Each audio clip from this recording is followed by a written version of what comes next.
So now that I'm back from holidays again, I'm going to continue my Robert De Niro binge all the way through to his 80th birthday on 17th of August 2023. So let's pick today's little movie for De Niro. Oh my god, this hurts my arm. I didn't think this through.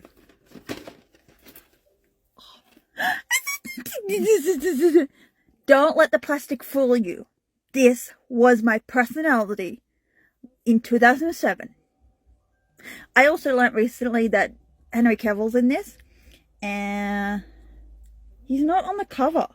He must have been that unknown that he's not on the cover, nor his name on it, because it's Claire Danes, Michelle Pfeiffer, Robert De Niro, Charlie Cox, Sienna Miller, Ricky Gervais, and Peter O'Toole. Not one of them says cavalry. But I quoted this word for word. I made it my personality. I always loved seeing De Niro dress in pink and with florals. No, frills, not florals, frills. And Michelle Pfeiffer is the bad guy. It throws a spanner into the works of what you think a hero and a villain and like a male should be. It was like that thing in 2007. So it was my personality. I quoted it in my sleep. And then it got to the point where I watched it too many times that I would just fast forward to my favorite scenes. So if you haven't heard of Stardust, let me read the synopsis to you. Scheming princes, wicked witches, flying pirates, celestial love, a pure-hearted hero, all in a magical land. What more do you want? Raves today's Gene Charlotte for Stardust, an epic adventure starring Claire Danes with Michelle Pfeiffer and Robert De Niro. In hopes of wooing a beautiful girl, Tristan promises to bring her a falling star. But he's in for the adventure of his life when he discovers the star is an actual celestial being named Yvonne. When an old witch Lama, sorry, I'm really bad at names, attempts to steal Yvonne's youth, Tristan must protect her at all costs. This magical fairy tale, like no other, will make you laugh out loud and believe in love again. It is so, it's just, it was my baby. It was like the most random thing, but it was my baby. Also, I just discovered that it's by Neil Gaiman, because it says based on the novel written by Neil Gaiman. Yo, that's cool. So someone's clearly affected my childhood, and I didn't even realize it. So thank you. But yeah, let's open the packaging. Let's put this baby on and reminisce down my childhood. Well, that's very starful. That is like, okay, something. And let's do this. I was kind of hoping the disc would be as pretty as the, oh my god, why can't I get it out? As the cover. Because, you go from that to that. Alright, let's go play.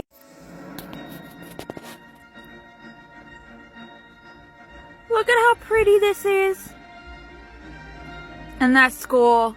Ooh. Baby Charlie. So I know it's really bright and really hard to see, but like I said, I had an obsession with this movie. It was my baby. It's like looking into a magic mirror. It's so cool. Alright, we're gonna go hit play.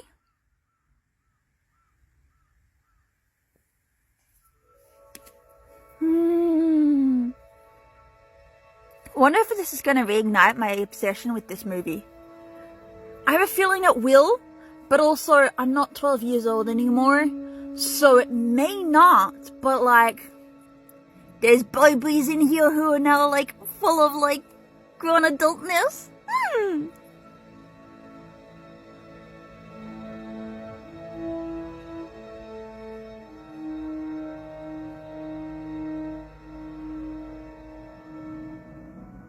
A philosopher once asked, are we human because we gaze at the stars?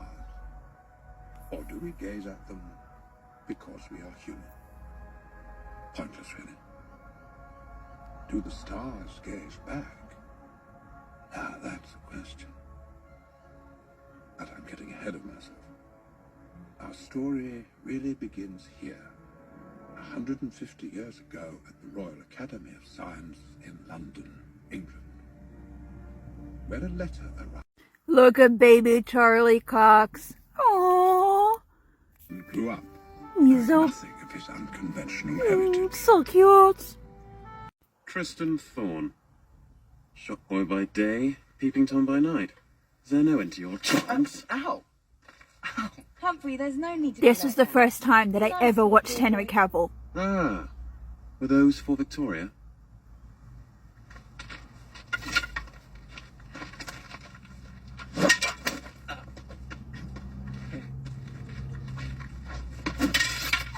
He's got the voice, but it does not look like Henry, doesn't it? Always useless at fencing in school, Tristan. In fact, I'm having trouble remembering if there was anything you were good at. Humphrey, that's enough.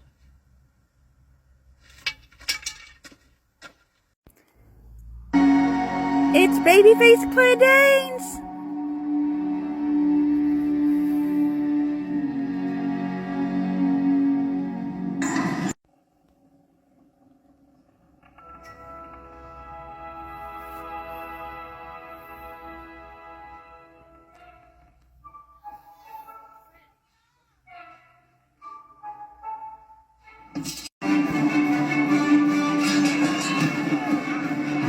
This is my favorite sequence.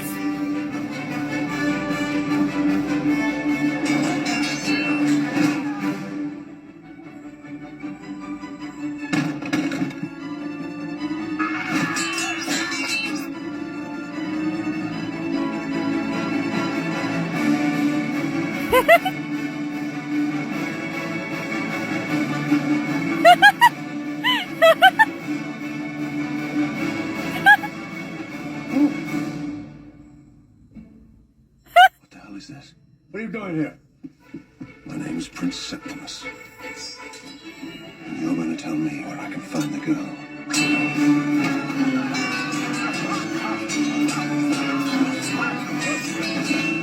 All right, twinkle toes. I'm going to count to 3. 1, 2.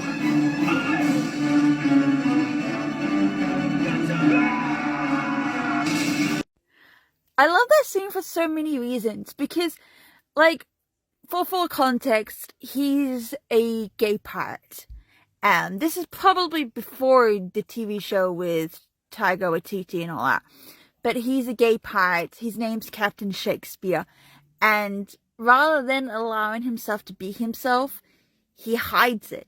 He's big Captain Shakespeare. And his team, you know, sees him as tough and hardy. But in that moment with that score and that fight sequence, and I know you couldn't see it properly because of the brightness of the screen, but he's in pink, he's like having his little fun in his closet, and then he gets busted. And he has to deal with the aftermath of going, oh crap, I'm in pink. I have a love heart drawn on my face.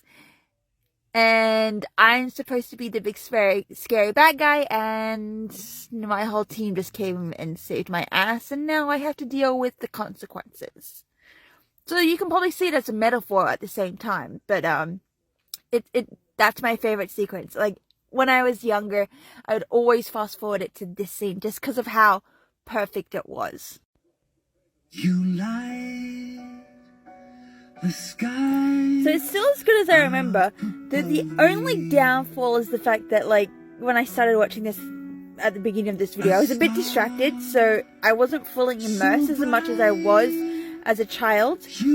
Unfortunately, I found out that the book is discontinued, so I cannot be reading this book, which is really bugging because, like, if I love the movie, I'm not gonna no doubt love the book. Stupid discontinuations. But, like, I like how I notice so many different things now. Like, I noticed that the witches were doing it because they wanted eternal youth. I noticed that the princes were doing it because of greed. I noticed Tristan was doing it because of love.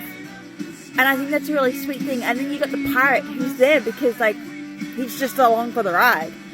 But I did think, like, is there a little something between Captain Shakespeare and Humphrey? Like, is there something that's in the book that isn't in the movie? Like, little something? Because that would be like, I want to see that something. But, like, it's still beautiful. It's so pretty. It's so gorgeous. It's still a beautiful movie.